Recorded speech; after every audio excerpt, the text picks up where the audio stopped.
ஆண்டவரும் அருமை இரட்சகராக இயேசு கிறிஸ்துவின் நாமத்தினால் உங்கள் யாவருக்கும் என்னுடைய அன்பின் வாழ்த்துக்களையும் ஸ்தோத்திரங்களையும் நான் தெரிவித்துக் கொள்கிறேன்.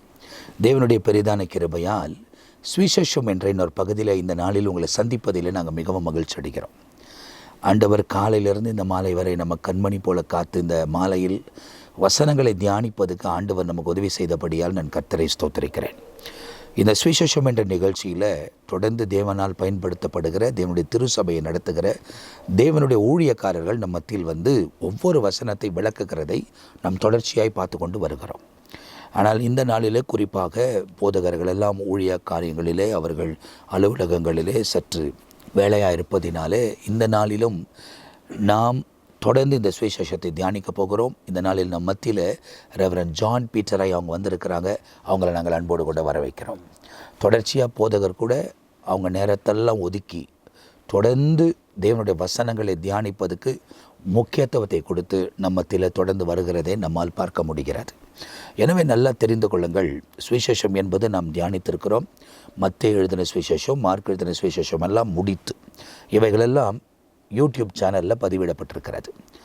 ஒவ்வொரு அதிகாரமாய் வசனமாய் நீங்கள் பார்க்க வேண்டுமானால் நீங்கள் வசனமாய் கூட போய் காஸ்பல்னு போட்டிங்கன்னா யூடியூப் சேனலில் ஒவ்வொரு பகுதியும் வரும் என்பதில் சந்தேகம் இல்லை.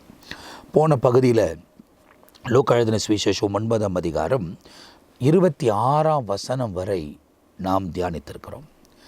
அதன் தொடர்ச்சியாய் தான் இந்த நாளில் நாம் வசனங்களை தியானிக்க போகிறோம்.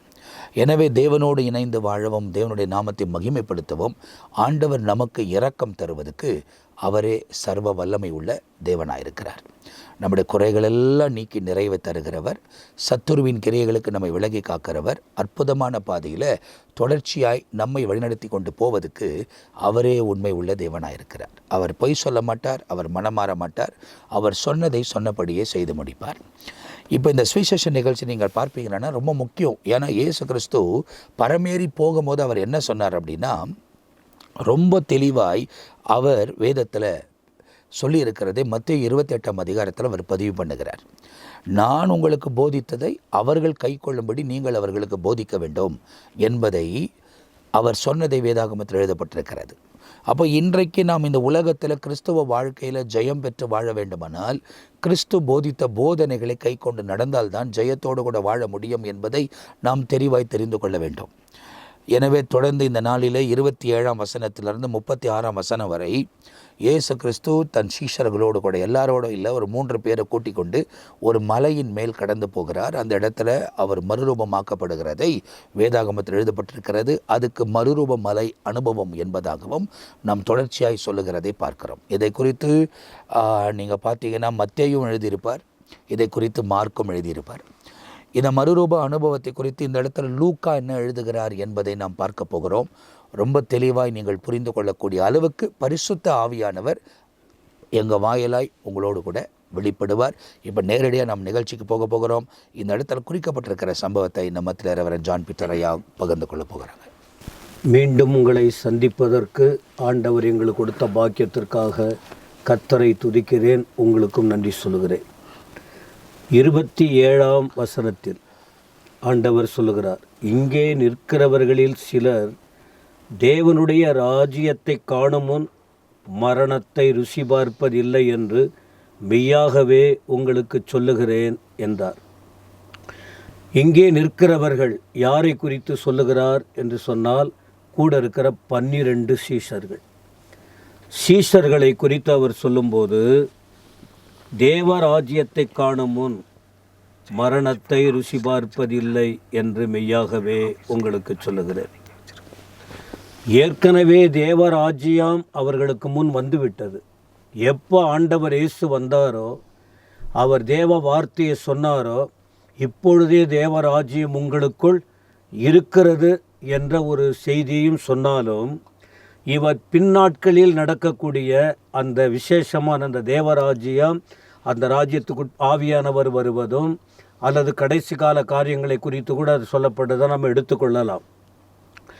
ஆனால் இந்த மரணம் யாரும் மரிப்பதில்லை சிலர் அப்படின்னு சொன்னால், இன்றைக்கும் குறிப்பாக என்ன சொல்லுவாங்க, யோவானை குறித்து சிலர் சொல்லுவாங்க. யோவான், அதை யோவான் சுவிசேஷத்தில் கடைசியில் பார்க்கும்போது அப்போது இவன் நிலைமை என்ன, பேதுருவை பற்றி ஆண்டவர் சொன்னார், நீ உனக்கு அந்த என்னை நேசிக்கிறாயா என்ற அந்த தொகுப்போடு சொல்லும்போது, அப்போ என்ன குறித்து சொன்னீங்க, நான் மரிக்கும்போது என்னுடைய நிலைமை அப்படி இருக்கும், இன்னும் ஒருத்தம் அப்படியெல்லாம் இந்த விஷயம் ஏன் மரணத்தை குறித்து சொன்னீங்க, அப்போ இவனை குறித்து நீங்கள் என்ன சொல்கிறீங்கன்னு சொல்லும்போது, அவன் நான் உயிரோடு இருந்தான்னு சொன்னால் அதை பற்றி உனக்கு என்ன, அது அவன் நான் வர வரைக்கும் உயிரோடு இருந்தால் உங்களுக்கு என்ன, அது உங்களுக்கு என்ன, அது என்னுடைய விஷயம். அப்போ இந்த வார்த்தையை தேவராஜ்யம் வர்ற வரைக்கும் சிலர் உயிரோடு இருப்பார்கள் அப்படிங்கிற வார்த்தையை அதை ஒப்பிட்டு ஆண்டவர் சொல்வதை யோவான் தான். ஆனால் அது அப்படி அல்ல. யோவான் அவருடைய வயதிலே ஒரு 95 வயசுக்கு மேலே இருக்கும். அவர் அந்த நிருபங்களை எல்லாம் எழுதி வெளிப்படுத்தின விசேஷம் எழுதி அவர் மரித்து போனார் என்று சொல்லப்பட்டிருக்கிறது. இது ஒரு கேள்வியாக இருக்கும். 28 இந்த வார்த்தைகளை அவர் சொல்லி ஏறக்குறைய 8 நாளான பின்பு. இப்போ சில இடத்துல ஆண்டுடைய வார்த்தை சொல்லி வரும்போது ஒவ்வொரு பகுதியிலையும் 8 8 8ன்னு சொல்லி வருவதை கூட நம்ம பார்க்க முடியும். 8 நாள் ஆயிடுச்சு. எந்த வார்த்தைகளை சொல்லி?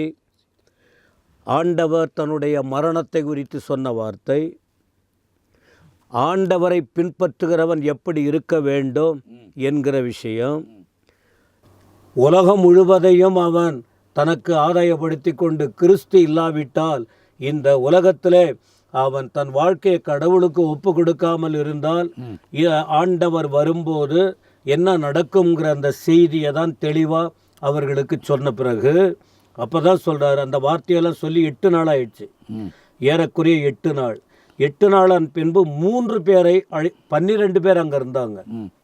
நிறைய பேர், நிறைய கூட்டம் இருந்தாலும் குறிப்பாக ஆண்டவர் தன்னுடைய கனமான ஊழியத்திற்கு பிரித்தெடுத்து அந்த அடையாளம் காட்டி கொண்டு போவது 12 பேர் தான். அந்த 12 பேரில் குறிப்பாக 3 பேரை ஆண்டவர் வேறுபடுத்தி காண்பிக்கிறார். ஏன்னா அந்த 12 பேரிலும் இந்த 3 பேருடைய காரியம் ஆண்டவர் ஏதோ விசேஷத்தை கண்டிருக்கிறார். ஏன்னா இவர்களை குறித்து கலாத்தியரில் எழுதும்போது பார்க்க முடியும், தூண்களாய் எண்ணப்பட்டவர்கள். தூண்கள், 12 பேரையும் தூண்கள் என்று சொல்லாமல் இவர்களை குறித்து பார்க்கும்போது தூண்களாய் எண்ணப்பட்டவர்கள்னு கலாத்தியரில் பவுல் எழுதுவதை பார்க்க முடியும். எனவே இந்த 3 பேர் ஆண்டுடைய ஊழியத்தில் விசேஷமாக பக்குவம் அடைந்து வந்திருக்கிறார்கள். ஆனால் இந்த 3 பேரும் மீன் பிடித்தவர்கள், மீனவ குடும்பத்தை சேர்ந்தவர்கள். அதனால் இவங்களுக்கு நிறைய அனுபவம். ஏன்னா இவங்களை அழைக்கும் போதே ஆண்டவர் சொன்னார், நீங்கள் மனிதர்கள், ஆனால் நீங்கள் மீன்களை பிடித்து கொண்டிருக்கிறீர்கள், மனுஷர்களை பிடிக்கும்படி நான் உங்களை தெரிந்து கொள்ளுகிறேன். அப்போ மீனுக்கும் மனுஷனுக்கும் அந்த ஆத்துமா அப்படின்னு சொல்லும்போது வலைகளை குறித்து ஆண்டவர் சொல்லுவார். ஆத்துமாக்களை அந்த வலைக்குள்ளே வாரிக்கொள்வதற்கு ஆத்துமாக்கள் மனுஷர்கள் அதை ஒப்பிட்டு சொல்லுவார். அதனால் மீனை பிடித்தவர்கள், வலையை போட்டவர்கள், இவர்கள் ஆத்தும ஆதாயம் செய்வதற்கு அவர்களை பிரித்தெடுத்து கொண்டு வந்ததினால் இந்த முக்கியப்படுத்தப்பட்ட இந்த 3 பேரும் மற்றவர்களை விட அதிக ஆத்தும அறுவடைக்கும் அல்லது தேவராஜ்யத்திற்கு பயன்படுத்தப்படுவதற்கு இந்த 3 பேருடைய வாழ்க்கை நீங்கள் பார்த்தீங்கன்னா முக்கியமாக இருக்கும். அப்படி இருக்கிறதினால்தான் இவர்களுக்கு படிப்படியாக இன்னும் அதிகமாக கூடவே இருக்கும்போது நிறைய கற்றுக்கொள்கிறாங்க. அடுத்து அங்கே கூடவே போகும்போது அதிகமாக அவர்களுக்கு கற்றுக் கொடுப்பது என்ன? ஜபத்தை அதிகமாக கற்றுக் கொடுப்பார், உபதேசங்களை கற்றுக் கொடுப்பார், பாடுகள் பிரச்சனைகள் வந்தால் அதை எப்படி மேற்கொள்ள வேண்டும் என்று கற்றுக் கொடுப்பார். எல்லாத்துக்கும் இன்னும் கூடுதலாக சொன்னால் நிர்வாக திறமை. ஏன்னா இவங்க வரக்கூடிய நாட்களில் ஒரு தலைவர்களாக மாற போகிறாங்க. ஒரு பெரிய ஊழியத்தில் சபைகளுக்கு ஒரு கண்காணிகளாக இருக்க போகிறாங்க. இவங்களுடைய பின்னணி பார்க்கும்போது பெரிய தலைவர்களாக. இப்போ இவர்கள் அடுத்த சீஷர்களை உருவாக்கணும். அப்போ அதற்கு அஸ்திபாரம் ஜபம். ஜபம் ஒன்றில் வளர்ந்தாச்சுன்னா, ஜபத்துக்குள்ளே நுழைந்து விட்டால், ஜபத்தின் அனுபவத்தில் அந்த ருசி பார்க்க ஆரம்பித்து விட்டால் மற்ற பாரமோ அல்லது பிறருக்கு ஆலோசனை எப்படி கொடுக்க வேண்டும் என்றோ அல்லது அந்த அட்மினிஸ்ட்ரேட்டிவ் நிர்வாகத்தை குறித்து யார் எந்தெந்த பொறுப்பு கொடுக்கணுங்கிற விஷயமெல்லாம் அவர்களுக்கு தெரியும். ஏன்னா அந்த ஆண்டவர் உயிர்த்தெழுந்த பிறகு கூட நீங்கள் பார்த்தீங்கன்னா அந்த ஒரு அப்போஸ்தலர் நடவடிக்கைகளை பார்க்கும்போது இந்த குழுவுக்கு தலைவரே பேதுரு தான்.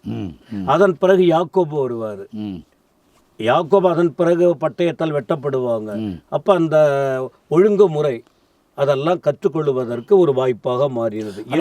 ஒரு விஷயம் பாஸ்டர், இப்போ இந்த இடத்துல பேசும்போது யோவான் நம்ம சம்மந்தப்படுத்தும் போது இயேசு கிறிஸ்து சொல்லுகிற விஷயத்தை இந்த இடத்துல லூக்காவை கொண்டு வருகிறார். காரணம் என்ன அப்படின்னு சொன்னாக்கா, இந்த இடத்தில் இருக்கக்கூடியவர்கள் தேவராஜ்யத்தை காண்கிற வரை சில பேர் உயிரோடு கூட இருப்பார்கள் என்பதாக அந்த ஒரு சம்பவத்தை கொண்டு வந்தீங்க. ஆனால் வேதாகமத்தின்படி யோவான் மரித்ததுக்கு நமக்கு அடையாளம் இல்லை, ஆதாரம் இல்லை. சரித்திரபூர்வமாய் தான் அவர் மரித்திருக்கிறதை சொல்லுகிறார்கள். ஆனால் இயேசு கிறிஸ்து சொன்னதை, நான் வருமளவும் அவன் உயிரோடு இருந்தால் உனக்கு என்ன அப்படின்றத அவர் கேட்குற ஒரு விஷயம். ஏன்னா அது நம்ம வேற தேரியில் பார்க்குறோம். ஏன்னா ராஜ்யத்தின் முடிவு எப்படி நடக்கும் என்பதை ஆண்டவர் பேசுகிறார். ஒருவேளை அவர் பரமேறி போன உடனே அந்தி கிறிஸ்து ஆட்சி தொடங்கியிருக்கும். அடுத்த 7 ஆண்டு காலங்கள் உபத்திரவம் மகா உபத்திரவ காலம் நடந்திருக்கணும். அதுக்கு பிறகு அவர் 2ஆம் பகிரங்க வருகையும் அப்பயே முடிஞ்சிருக்கணும். ஆனால் நடுவில் இந்த 2000 வருஷம் இந்த கிருபையின் காலம் கொடுக்கப்பட்டிருக்கிறபடியால் தானியேலுடைய கடைசி வாரம் இன்னும் நிறைவேறாமல் இருக்கிறது. அந்த 7 ஆண்டு காலம் அதை தான் இப்போது நம்ம நோக்கி போய் கொண்டிருக்கிறோம். ஸோ இந்த காலங்கள் எக்ஸ்டெண்ட் ஆனதுனால ஒருவேளை ஒரு மனிதன் அவ்வளோ நாள் உயிரோடு இருக்க முடியுமான்றது நமக்கு தெரியாத விஷயம். ஆனால் சிறு சரித்திர பூர்வமாய் சொல்லக்கூடியவர்கள் யோவான் இந்த இடத்துல மரித்திருக்கலாம். ஆனால் மற்றவங்களுக்கெல்லாம் கல்லறை இருக்குது, யோவானுக்கு எந்த இடத்துலையும் கல்லறை இல்லைன்றதையும் நம்ம பார்க்க முடியுது. அதுக்கு பிறகு நம்ம பார்த்தோம்னா இந்த இடத்துல இவங்க 3 பேர் தான் அந்த இடத்துக்கு அந்த ஜெபமலைக்கு அழைத்து கொண்டு போகிறார். அவ போய் என்ன நடக்குது நீங்க சொல்லுங்க. அடுத்த வார்த்தை சொல்லுகிறது, இந்த 8 நாளான பின்பு அவர் பேதுருவையும் யோவானையும் யாக்கோபையும் கூட்டிக் கொண்டு கூடவே அழைச்சிட்டு போறார். மலையின் அனுபவம் அவருக்கு தான் அதிகம். அடிக்கடி அவர் மலைகளிலே போய் அவர் ஜெபம் பண்ணியிருக்கார். ஏன்னா இது என்னன்னா, இஸ்ரவேலை சுற்றி நிறைய மலைகள் தான், அவர்கள் மலைகளுக்கு தான் போய் ஆக வேண்டிய ஒரு சூழ்நிலை. ஏன்னா பிளெயினாக இருக்கக்கூடிய இடத்துல எல்லாம் ஜனங்கள் வசிக்கிறார்கள். ஆனால் இதுலேருந்து ஒன்று என்ன சொல்ல முடியுது, மலைகள்னு சொல்லும் போது நிறைய முறை அவர் தனித்து ஜெபம் பண்ண ஆரம்பித்தார், பிதாவோடு கூட தொடர்பு கொள்ள ஆரம்பித்தார். அது ஒரு காரியத்தை நம்ம புரிந்து கொள்ள. அப்போ இவர் அந்த மலைகளுக்கு ஜெபம் பண்ணும்போது இப்போ வேற ஒரு மலைக்கு போறாரு. ஆமாம், இதற்கு முன்பு போன அனுபவங்கள் இவங்களுக்கு தெரியும். ஆமாம், ஏன்னா சில நேரத்தில் ஜெபம் பண்ண போகும்போது நீங்கள் அங்கேயே உட்கார்ந்துருங்க, நான் கொஞ்சம் போயிட்டு வரணும் அப்படி சொல்லிட்டு ரொம்ப அழைச்சிட்டு போகலை, தேவைப்படும் போது அழைத்துட்டு போனார். ஆனால் இந்த இடத்துல வரும்போது கூடவே கூட்டிட்டு போறார். ஏன்னா ஒரு விஷயத்தை 2 இல்லை 3 சாட்சிகளால் உறுதிப்படுத்தப்படணும். ஸோ அதை அவர் மைண்டில் வச்சிருக்கிறார். அதனால தான் 3 பேரை அழைச்சிட்டு. ஏன்னா பேதுரு மாத்திரம் கூட்டு போய் பேதுரு சொன்ன இவங்கெல்லாம் என்ன பண்ணுவாங்க, நம்ப மாட்டாங்க. அப்போ 3 பேர் பார்த்தாங்கன்னா 3 பேர் சொல்கிறத என்ன பண்ணுவாங்க, உறுதிப்படுத்துவாங்கன்ற ஒரு நோக்கத்தோடு கூட இங்கே கொண்டு போயிருக்கு. ஆமாங்க. அப்போ இந்த 3 பேரையும் அழைத்து கொண்டு போயிட்டு என்ன செய்யணும், ஜெபம் பண்ணுவதற்கு ஒரு மலையின் மேல் ஏறினார். வழக்கமான ஜெபிக்கிற இடம் இருந்தது, ஜெபம் பண்ணுவதற்கு ஒரு மலையில் ஏறினார். அதனால அதை ஜெபமலைன்னு கூட சொல்லுவாங்க. ஜெபம் இப்போ ஜெபிக்கிறதுனா அந்த இடத்துல வேற வழி இல்லை, அதனால அந்த இடத்துல ஏறினார்கள். அப்போ கண்டிப்பாக தரை மட்டத்திலிருந்து ஒரு கொஞ்சம் மேலே கொஞ்சம் சிரமம் எடுத்திருக்காங்க. ஒரு 5 அடி கூட வைத்துக்கொள்வோம். கண்டிப்பாக மலைன்னு சொன்னால் தரை கிடையாது, தரையை விட்டு கொஞ்சம் மேலான அந்த அனுபவம். அப்போ ஜெபத்திற்கு போகும்போது கொஞ்சம் முயற்சிக்க வேண்டும். இப்போ ஜெபம்னா நாம் இருக்கிற இடத்துல எல்லாம் கிடைச்சிடும்னு நினைக்கக்கூடாது. கொஞ்சம் ஒரு இடத்தை தெரிந்து கொள்ள வேண்டும், கொஞ்சம் முயற்சிக்கணும், கொஞ்சம் தூரம் போகணும், சிரமம் இல்லாமல். அதான் அந்த ஒரு பதிலை பெறுவதற்கு ஜனங்கள் கஷ்டமே படக்கூடாது, ஜெபமே செய்யக்கூடாது. எங்களுக்காக நீங்கள் ஜெபம் பண்ணீங்க, எங்கள் குடும்ப கஷ்டம் இதெல்லாம் இருக்குது அப்படின்னு மற்றவங்க மேலே பழிய போட்டு போயிடுறாங்க. தெரியாதவர்களுக்கு ஜெபிக்கலாம், ஆனால் தெரிந்தவர்கள் ஜெபிக்க வேண்டும், அவர்களுக்கும் ஜெபத்தை கற்றுக் கொடுக்க வேண்டும். அதாவது இப்போ எப்படிங்கன்னா, சமையல் தெரியாதவர்களுக்கு செய்து கற்றுக் கொடுக்கலாம், சமையல் தெரிந்தவர்கள் அவர்கள் தான் சமைக்க வேண்டும். ஆமாம். அப்போ அந்த அனுபவம், அதாவது அவங்கவுங்களுக்கு தெரிந்தால் அவங்க அதை தொடர்ச்சி அவங்க செய்யணும். அதாவது சிறு பிள்ளைகள் சிறு பிராயத்தில் செய்ய முடியாத காரியங்களை பெற்றோர்கள் செய்து கொடுப்பாங்க, கூட பிறந்தவங்க செஞ்சு கொடுப்பாங்க. அந்த பிள்ளை வளர வளர வளர ஒரு குறிப்பிட்ட ஸ்டேஜ் வந்த உடனே, இப்போல்லாம் பார்த்தீங்கன்னா 3 வயசு 2.5 வயசுலேயே சாப்பாடு கையில் கொடுத்துட்றாங்க. அந்த டைம்லலாம் ஒரு 5 வயசு ஆகும் அவங்க கையில் கொடுக்கறதுக்கு, அது வரைக்கும் ஊட்டிக்கிட்டு தான் இருப்பாங்க.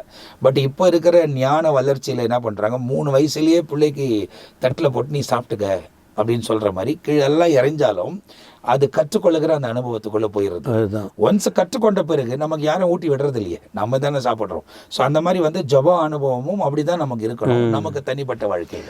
இயேசு கிறிஸ்துவுக்கு யாரும் ஜெபத்தை கற்றுக் கொடுக்கல. அவர் தான் எல்லா கலையும் உடையவர். ஆமாம், அவருக்கு தெரியும் என்ன பண்ணணும்னு. அப்போ ஏன் அவர் ஜெபம் பண்ணணும், மற்றவர்களும் ஜெபிக்க வேண்டும் என்று அவர் ஒரு போதகர். ஏன்னா அவர் எல்லாம் அறிந்தவர். மனித சமுதாயம் சில காரியத்தை கற்றுக்கொள்ளணும். ஏன்னா மனிதர்கள் தவறானதை கற்றுக்கொள்ள ஈஸியாக முயற்சிப்பாங்க. ஒரு நல்ல காரியத்தை கற்றுக்கொள்வதற்கு தாமதமாக இருக்கும், ஆர்வம் வராது. அதனால தான் இவர் மனிதனாய் வந்ததினால் அவர் அதிகமாய் கற்றுக் கொடுக்க முயற்சித்தது ஜெபம். அப்போ அவர் வந்து அந்த ஜெபத்தை மேற்கொண்டார். அவர் ஜெபித்ததினால அடுத்த ஒரு கூட்டம் ஜெபிக்க வேண்டும் என்று இப்ப இவங்களுக்கு கற்றுக் கொடுப்பதற்கு இருக்கிற இடத்தை விட்டு வேறு ஒரு இடத்திற்கு வழிகாட்டுகிறார். அப்படி போகும்போது மலையின் மேல் ஏறும்போது அவர் ஜெபம் பண்ணுகையில் அவருடைய முகரூபம் மாறிற்று, அவருடைய வஸ்திரம் வெண்மையாகி பிரகாசித்தது. ஜெபம் பண்ணுகையில், இப்ப ஜெபம் பண்ணும்போது என்ன நடக்கும் அப்படின்னு சொன்னால், மனுஷீக காரியங்கள் மறைக்கப்படும். ஜெபம் பண்ணாத வரைக்கும் வார்த்தையா இருக்கட்டும், நம்முடைய பார்வையா இருக்கட்டும், நம்முடைய சிந்தனையா இருக்கட்டும், நம்முடைய எல்லைகள் நீங்க பார்த்தீங்கன்னா அதே தான் ஓடிக்கிட்டு இருக்கும். நம்ம என்ன பண்ணணும் அந்த இது. ஆனா ஜெப எல்லைக்குள் போன பிறகு டோட்டலா முழுமையா என்னதான் அழுத்தம் இருந்தாலும், என்னதான் தேவைகள் இருந்தாலும் அது அது அது வந்து அழுத்தாது. இன்னைக்கு காலையில் கூட நான் வரும்போது நான் ஜெபம் பண்ணேன் கொஞ்சம் நேரம், அந்த கான்ஃபரன்ஸ் கால் ப்ரேயர்லாம். அப்போ இங்கே வரணும்னு மைண்டில் வச்சுக்கிட்டு நான் ஒரு 10 நிமிஷம், அப்புறம் அடுத்த 10 நிமிஷம் போயிட்டு ஆவியில் நிறைந்த அந்நிய பாஷைகளை பேசி கண்களை மூடியோ நடந்து இருக்கும்போது வேறு ஒரு எந்த எனக்குள்ள ஒரு வித்தியாசம் தெரியுது. நான் கண்ணை மூடும்போது ஒரு மகிமை என்னை மூடுற போல, என் உடலெல்லாம் ஒரு வல்லமை. இது பல அனுபவங்கள், பலமுறை அந்த அனுபவம் உண்டு. ஆனா இதுக்குன்னு நான் வரும்போது அந்த என்னை தனித்து ஜனங்கள் எல்லாம் இல்லை, நான் தனியா தானே இருக்கிறேன். அப்படி ஒதுங்கி நான் பண்ணும்போது அந்த வித்தியாசத்தை பார்க்கிறேன். அப்ப நான் எனக்கே இந்த அனுபவம் இருக்கும்போது மகிமையின் கர்த்தர் அங்க இருக்கிறாரு. மலைகளை படைத்த தேவன் அவர், மனிதர்களை படைத்த தேவன் அவர். ஜெபத்தை கற்றுக்கணும்னு அழைச்சிட்டு போறாரு. 2வது பின்னாட்களில் இதிலிருந்து வேற காரியம் வெளிப்பட போகிறது. இவர்கள் கற்றுக்கொள்வது மட்டுமல்ல, பரலோக சித்தம் இந்த ஜெபத்தின் மூலமா கூட நிறைவேறுவதற்கு ஒரு ஆயத்தம் இருக்கு. நமக்கே இந்த வல்லமையும் இந்த உணர்வும், அப்ப இது அப்படி பண்ணும்போது விசுவாசம் பெருகுது, ஒரு விடுதலை வருகிறது. அப்போ நம்ம தெரிகிற கடவுள் ஏதோ பண்ண போகிறாரு, ஏதோ ஒரு அபிஷேகம் இறங்கி வர போகிறது. இது என்ன அனுபவம். அப்போ இந்த இடத்துல அந்த ஆண்டவரோடு கூட எரிஞ்சுக்கிட்டு இருக்கிறது மேலே உன்னை தூக்கி போட்டால் என்னாகுன்னு சொன்னால், இன்னும் சுடர்விட்டு எரிவதை போல ஏற்கனவே அக்கினியான தேவன், மகிமையின் தேவன் அங்கே இருக்கும்போது அங்கே ஜெபம் பண்ண ஆரம்பித்த உடனே அந்த இடத்துல இவங்களுக்கு அதிகமாக ஜெபம் பண்ண தெரியாது. இவங்க கூட வந்து என்ன பண்ணியிருப்பாங்க, அப்படியே கொஞ்சம் பார்த்துக்கிட்டே இருந்திருப்பாங்க, தோத்திரம் போட்டுக்கிட்டு அன்னைக்கு அவங்களுக்கு என்ன ஜெப வழி அதை மட்டும் சொல்லிக்கிட்டு இருப்பாங்க. ஆனா இவர் ஜெபம் பண்றாரு. ஆனா என்ன அங்க விஷயம்னா ஒன்றுபடுதல், ஜெபம். இப்போ அந்த மறுரூபம், வஸ்திரம், இந்த மாற்றங்கள் வருவது என்னன்னு சொன்னா, ஒன்றுபட்டால் பல மாற்றங்கள் வரும். ஒற்றுமையாய் ஜெபிக்கும் போது, இப்ப இந்த இடத்துல 4 பேர் இருக்காங்க. இப்ப 4 பேரும் ஒன்றாய் சேர்ந்து, இப்ப ஆண்டவர் கூட போன போதே இவங்க 3 பேருடைய மனதை அவரை சுற்றியே தான் வந்திருக்கும். தங்களை குறித்த கவலையோ, தங்களை குறித்த என்ன பண்ண போறோம் அதெல்லாம் டோட்டலா மாறிட்ட அந்த எண்ணம் வரவே இல்லை. ஏன்னா அவருடைய பார்வையெல்லாம் அவரை பற்றி தான் இருக்கும். நீங்க எப்பவுமே யாரு கூட பாருங்க, ஒரு நம்மை விட ஒரு பெரிய ஆள் அங்க இருக்கும்போது, ஒரு தலைவர் இருக்கும்போது நீங்க அங்க யோசனை வராது. அவர் என்ன சொல்வாரு, என்ன பண்ணுவாருன்னு அந்த பிரச்சனை அதுக்குள்ளேயே போயிடும். அதே போல இவங்களுடைய மனம் ஒன்றுபட்டது. 4 பேர் சேர்ந்து ஜெபம் பண்ணுகையில் அவருடைய முக ரூபம் மாறிட்டு. இவங்களுக்கு இல்லை. ஏன்னா இவங்களுக்கு இப்போ அவர் முகம் மாறிட்டு. ஏன்னா இதுலேருந்து அவர் பாடம் கற்றுக் கொடுக்கிறார். முகம் இப்போ ஜெபிக்கும் போது மனதில் உள்ள மாற்றம் வந்தால் முகத்தில் மாற்றம் கண்டிப்பா வரும். ஸ்தேவான் ஜெபித்தார், பாடுகள் மத்தியில எல்லாம் அதை பார்த்தார்கள், அந்த முகத்தை பார்க்கவே முடியல, அவ்வளவு பிரகாசம். மோசே ஜெபித்தார், மோசே தேவ வார்த்தையின்படி நடந்தார். ஆனால் அந்த மோசேயின் முகத்தை பார்த்தபோது ஜனங்கள் எல்லாரும் முக்காடிட்டு கொண்டார்கள். அப்ப என்னன்னா, தேவ பிரசன்னத்துக்குள் நுழைந்தால் பரலோக தொடர்போடு யாரு தங்களை ஒப்பு கொடுக்கிறாங்க, உலகத்தில் இருந்தாலும் உலக பிரச்சனைக்குள் இருந்தாலும் தெய்வீக எல்லைக்கு ஒருவர் போய் ஒப்பு கொடுத்து தன்னை அப்படியே அவர்தான் எனக்குன்னு சொல்லி ஒரு நோக்கத்தோடு அர்ப்பணித்தால் பரலோகம் முகரூபம் மாறுது, வஸ்திரம் வெண்மையாகுதுன்னா பரலோகத்திலிருந்து வல்லமை இறங்கி வருதுன்னு அர்த்தம். பரலோக சித்தம் இந்த இடத்துல நிறைவேற போகிறதுன்னு அர்த்தம். பரலோக தேவனே இறங்கி வருகிறார் அப்படின்னு தான் அர்த்தம். இதை வாயினால விவரிக்க முடியாது. இந்த உணர்வு என்னன்னு எனக்கு புரிகிறது, ஆனா கேட்கிறவங்களுக்கு புரியுமா என்னன்னு தெரியாது. அந்த பிரசன்னத்துக்குள்ள வருகிறவர்களுக்கு தான் ஓ இப்படி இருக்குதா மகிமை என்றால். அப்ப தேவ சமூகத்திலே ஜெபித்தால் ஒன்றுபட்டு அவ்வளவு பெரிய மகிமை மகத்துவம் இருக்கான்னு சொல்லி அந்த அனுபவத்துல வர்றவங்களுக்கு தான் தெரியும். அப்படி முகம் மாறினது, வஸ்திரம் வெண்மையாய் பிரகாசித்தது ஆண்டவருடையது. 30வது வசனம், அன்றியும் மோசே எலியா என்னும் 2 பேரும் மகிமையோடு காணப்பட்டு அவருடனே சம்பாஷணை பண்ணி இப்போ மோசே நம்ம பல முறை பேசியிருக்கிறோம். மோசே நியாயப்பிரமாணத்தை வாங்கினவர். அவர் அந்த மலைக்கு போயிட்டு, இவரும் மலைக்கு போயிட்டு மகிமையாக்கப்பட்டு வேற யாரும் அந்த இடத்துக்கு வரக்கூடாது. யோசுவா கூட யாரும் உடன் ஊழியர்கள் கூட வர வேணாம், ஒருவர் கூட கிட்ட வரக்கூடாது, எல்லாரையும் ஒதுக்கிடணும்.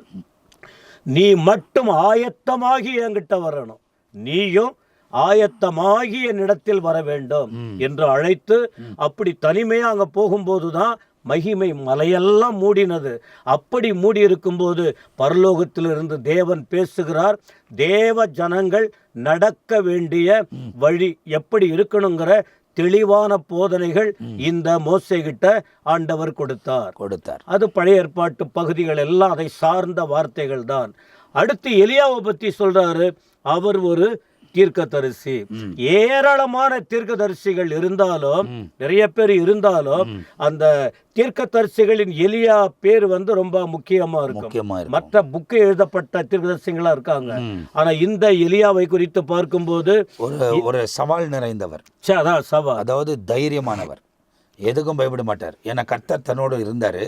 அந்த குரலாய் போய் அவர் பயங்கரமாக அந்த நாட்களில், அவர் வாழ்ந்த நாட்களில். ஆனால் இவங்க 2 பேரில் ஒரு இது என்ன அப்படின்னா, மோசே மரித்து கடந்து போனவர், எலியா அப்படி கொல்லப்பட்டிருக்கிறவர்.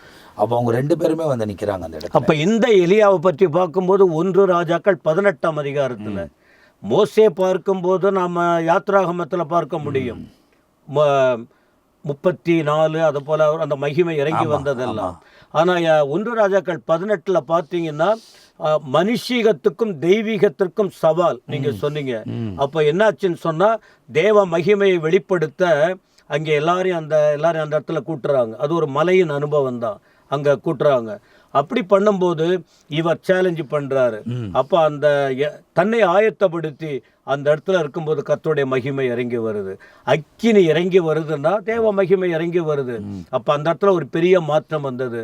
கர்த்தரே தெய்வம் என்று சவால் விடக்கூடிய அளவுக்கு மாற்றப்ப இந்த 2 பேரும் வேதாகமத்தில் நியாயப்பிரமாணத்திற்கு முக்கியமானவர் மோசே, தீர்க்கதரிசிகளுக்கு அடையாளமானவர் எலியா.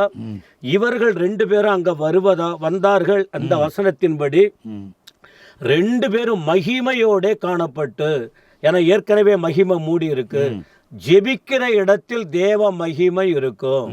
அந்த தேவ மகிமைக்குள்ளே பரிசுத்தவான்களை ஆண்டவர் காட்டுகிறார். 2 பேர் அப்படி அவங்க என்ன பேசிக்கிட்டு இருக்காங்களாம், பேசுறாங்க. அவரோட சம்பாஷணை பண்ணி, இது யார் சொல்றதுன்னு பின்னாடி இருக்கும், சம்பாஷணை பேசி கொண்டு இருக்கிறார்கள். இப்ப மரித்து போன மோசே உயிரோடு எடுத்துக்கொள்ளப்பட்ட எலியா ஆண்டவர்கிட்ட பேசுவதா இங்க சொல்லி இருக்கு. 31ல அவர் எருசலேமிலே நிறைவேற்ற போகிற அவருடைய மரணத்தை குறித்து பேசிக்கொண்டு இருந்தார்கள். ரொம்ப தெளிவா அந்த இடத்துல சொல்றது அதை குறித்து. இப்ப இது அந்த ஜெப தொடர்புக்கும் 3 பேர் போனாங்க, அழைச்சிக்கிட்டு போறாரு. போனது ஜபத்துக்கு தான். அங்க தெய்வீகம் மூடுது. பின்னால என்ன வருதுன்னா, பின்னாட்களில் நடக்கக்கூடிய பரலோக திட்டம் என்ன நடக்க போகுது அதை குறித்து இப்போ விவரம் வருது. அப்போ ஒரு ஆண்டவர் ஒரு சம்பவத்தை குறிக்கிறாருன்னா ஒரு அர்த்தம் இல்லாமல் ஒரு கருத்து அங்கே இல்லவே இல்லை. இதை கருத்தாக படித்தா, ஆவியானவர் துணையோடு சிந்தித்தால் ஒவ்வொரு வசனத்திலும் ஒவ்வொரு வார்த்தையிலும் தெய்வீகம் நிரம்பி இருக்கிறதை பார்க்கிறோம். இப்போ நாம் பேசி கொண்டு இருக்கும்போது இது நிறைவேறிடுச்சு. ஆமாம். ஆனால் இப்போ இந்த சுவிசேஷத்தை நாம் தியானிக்கிறதுனால இதில் உள்ள விஷயம் சம்பவத்தை நாம் தெரிந்து கொள்ள தியானிக்கிறோம். இப்போ நீங்கள் இந்த நிகழ்ச்சியை பார்த்து கொண்டிருக்கிறோம். நீங்கள் பார்த்தீங்கன்னா இந்த சுவிசேஷம் நிகழ்ச்சி வெறும் 1/2 மணி நேரம் தான் உங்களுக்கு தொடர்ந்து வழங்கப்படுகிறது. எனவே இதில் இருக்கிற காரியங்கள் இன்னும் ஏராளமாக இருக்கிறது. அதெல்லாம் 1/2 மணி நேரத்தில் சுருக்கி முடிக்க முடியாது. ஏன்னா இப்போ அந்த மறுரூப மலை என்ற அந்த அனுபவம், இப்போ எலியாவும் மோசே வந்து நிற்கிறார். அப்படி மரித்து ஒருத்தர் போனவர், எடுத்துக்கொள்ளப்பட்டவர், 2 பேரும் வந்து நிற்கிறாங்க. ஒருவர் நியாயப்பிரமாணத்தை குறிக்கிறார், இன்னொருவர் வந்து தீர்க்க தரிசன காலங்களை குறிக்கிறார். இவங்க 2 பேரும் அவரோட பேசுகிறாங்க. எருசலேமில் போய் செய்ய வேண்டிய காரியத்தை குறித்து பேசுகிறாங்க. அப்படின்றத இந்த இடத்துல லூக்கா எழுதுகிறதை நாம் பார்க்கிறோம். அப்போது அவருக்கு முன்கூட்டியே எல்லாமே அறிவிக்கப்படுகிறது. அவர்களெல்லாம் வந்து அவர் தேவகுமாரனாக இந்த உலகத்துக்கு எதுக்கு அனுப்பப்பட்டாரோ அவைகளெல்லாம் செய்வதற்கு அவரை பலப்படுத்துகிறார்கள், அவரோடு கூட பேசுகிறார்கள் என்பதை குறித்து இந்த இடத்துல ரொம்ப தெளிவாய் போடப்பட்டிருக்கிறத நாம் பார்க்கிறோம். அதாவது வசனங்களை தியானிக்க பல முறை இதை படிச்சிருக்கலாம், நம்ம பல செய்திகளை இதிலிருந்து நம்ம கேட்டிருக்கலாம். ஆனால் வசனத்தின் ஆழங்களுக்குள்ளே போகும்போது, அதை தியானிக்கும் போது அதுக்குள்ளே இருக்கிற காரியங்களை ஆண்டவர் தெளிவுபடுத்துவதற்கு அவர் சர்வ வல்லமை உள்ள தேவனாக இருக்கிறார். எனவே இப்போது இந்த பகுதியில் நீங்கள் பார்ப்பீர்களானால் 31ஆம் வசனம் வரை நாம் தியானித்திருக்கிறோம். அந்த இடத்துல 31ஆம் வசனத்தில் என்ன சொல்லப்பட்டிருக்கிறது? மகிமையில் இருந்தார். அந்த நேரத்தில் என்ன காரியத்தை அவர் எருசலேமிலே போய் நிறைவேற்ற போகிறார் அதை குறித்து அவர்கள் பேசினார்கள். வேறு எந்த காரியத்தும் இல்லை, அதை தான் பேசுகிறார்கள். எனவே அதிலிருந்து அடுத்த பகுதியில் நாம் மீதியான காரியங்களை பார்க்க போகிறோம். எனவே தொடர்ந்து வசனங்களை தியானிங்கள். இரவும் பகலும் இந்த வார்த்தையில் தியானமாக இருக்கிற மனுஷன் பாக்கியவான். ஒரே ஒரு ஸ்லோகன் எப்பவுமே சொல்லுவேன், அவர் வசனமானவர். அவர் வெளிப்படும் போது நாம் வசனத்தில் நிலைத்திருந்தோமால் தான் வசனத்தோட வசனம் இணைக்கப்படும் என்பதை தெளிவாய் தெரிந்து கொள்ள வேண்டும். அப்போது இந்த வசனத்தை தியானியுங்கள், உறுதியாய் பற்றி கொள்ளுங்கள், தேவனுக்கு ஏற்ற செயல்முறையை இந்த உலகத்தில் வாழ பழகுங்கள். ஆண்டவர் தம்முடைய கிருபைகளை வழங்க பண்ணுவார். எனவே ரொம்ப அற்புதமான ஒரு நேரமாக இதை நான் கருதுகிறேன். காரணம், பாஸ்டருடைய அனுபவங்கள், அவங்க அனுபவங்கள் இன்னைக்கு காலையில் ஜெபம் பண்ணின போது கூட ஒரு மகிமை அவர்கள் கண்டது. அப்போது அந்த நாட்களில் மாத்திரமல்ல, இந்த நாட்களிலும் ஜெபிக்கிறவர்கள் மீது ஒரு மகிமை மூடுகிறது என்பது உண்மை. ஒரு தேவ பிரசனம் மூடுகிறது என்பது உண்மை. எனவே எப்போதும் ஜபத்திலும் வேத வசனத்திலும் தரித்திருங்கள். ஆண்டவர் மேன்மையான காரியங்களை செய்வார். எனவே இந்த நிகழ்ச்சியில் எங்களோடு கூட இணைந்து இவ்வளோ தூரம் விளக்கினதுக்காக ரொம்ப நன்றி பாஸ்டர். தொடர்ச்சியாக இருக்கிற காரியத்தை நம்ம அப்படியே தியானிக்க போகிறோம். ஆனால் அடுத்த பகுதிகளில் அவைகள் வழங்கப்படும். எனவே தொடர்ந்து தேவனோட நடங்க. கர்த்தர் பெரிய காரியங்களை செய்வார். வருகை ரொம்ப சமீபமாக இருக்கிறது. எல்லா காரியமும் நம்முடைய காலங்களில் நிறைவேறி வருகிறது. வசனத்தில் உறுதிப்படுத்துங்க. எவ்வளோ வசனத்துக்கு ஆழத்துக்குள்ளே போகிறீங்களோ அவ்வளோ தாக்குதலை சாத்தான் நமக்கு விரோதமாய் கொண்டு வருவான். ஆனால் அவைகளெல்லாம் தாண்டி நிற்பதுக்கு தேவன் நம்மை பலப்படுத்துவார். உங்களை பலப்படுத்துவார், எங்களையும் பலப்படுத்துவார். நாம் ஜெயித்து அவருக்கு முன்னே நிற்கும் பாத்திரமாக எண்ணப்படுவதற்கு ஆவியானவர் நம்மளை உருவாக்கி கொண்டு வருகிறார். எனவே அடுத்த பகுதியில் நாங்கள் உங்கள் சுவிசேஷத்தோடு கூட காண்கிற வரை தற்போது நாங்கள் உங்ககிட்ட விடை பெறுகிறோம். கர்த்தர் உங்களை ஆசீர்வதிப்பாராக. ஆமேன், ஆமேன்.